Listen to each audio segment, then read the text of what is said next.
Well, hello everyone, my name is Zachary O'Shea, and this is Box of Teeth. I have another horror-themed monster for Dungeons & Dragons 5th edition for all of you right now. Here in the back half of July, we're going over a specific antagonist and her minions that you can use for a horror-themed Dungeons & Dragons game.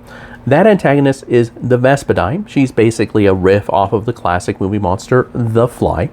She used to be an alchemist and arcanist. She and her lover were working on teleportation magic for the masses via waystones.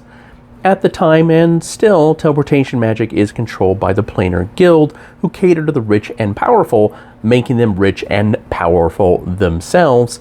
Thus, they didn't want waystones to succeed. Either via deliberate sabotage or a tragic accident, the Vespidae was mixed with a wasp and came out as some sort of lumpy, misshapen thing that cannot live on its own. Instead, the lover suspended her in electric goo and then built an exoskeleton for her that she now uses, but she uses it to exact revenge, whether it is warranted or not, and doesn't care about collateral damage. She and her minions cover 3 different subgenres of horror, those being scientific horror, body horror, and planar/cosmic horror. We've been covering the various wasps that she has made. Today we have the Emerald Wasp, who covers all 3 of those horror subgenres. Step 5. Punishment. Imagine my delight when the first green slod hatched from a mage of the Planar Guild. His suffering was a wonderful orchestra with a crescendo of agony as his chest bloomed open in this perfect new flower. Now, this chaotic outsider did prove difficult to subdue at first, but eventually I was able to construct a crescendo around him. That's what I've chosen to call our children, my love. Naming them after a natural parasite is a bit tongue-in-cheek, I do admit. However, this is the best way to repay the Planar Guild for what they did to us. As each one of their mages fall and I can harvest and turn them into new weapons, their destruction will be absolute. Slightly bigger than your average dwarf, the Emerald Wasp is an exquisite construction. Its armored plates are a deep green hue, its wings made out of green crystal that hums whenever it moves that sound almost like invocations until it actually casts a spell, and then the electricity that's coming from the galvanic engine in the middle crackles out the runes that are needed, and the humming becomes distinct words of power. The bottom half of its chassis is covered with green glass through which one can glimpse the lumpy and misshapen terrible flesh that makes up the biological part of this construct. Lightning crackles all the way through this area, coalescing down into its stinger. Its face is like that of a wasp, say there's one asymmetrical emerald instead of an eye in the middle between twitching antennae. Alright, let's go and take a look at the Emerald Wasp's statistics for Dungeons & Dragons 5th edition. The Emerald Wasp is a challenge rating 7 medium construct that is unaligned.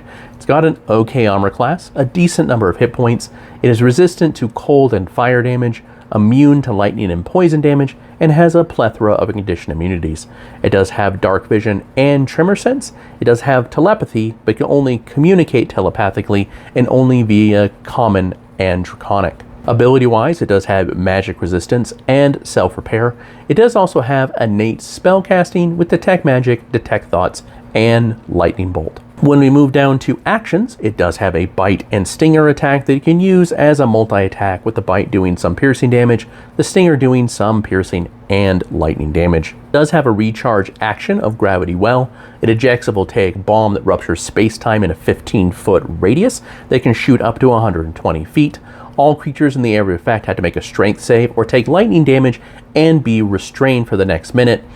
If you make the save, obviously you don't take damage and you're not restrained. At the end of each of its turns, a creature gets to repeat the save, but if it fails it, it remains restrained and takes more lightning damage.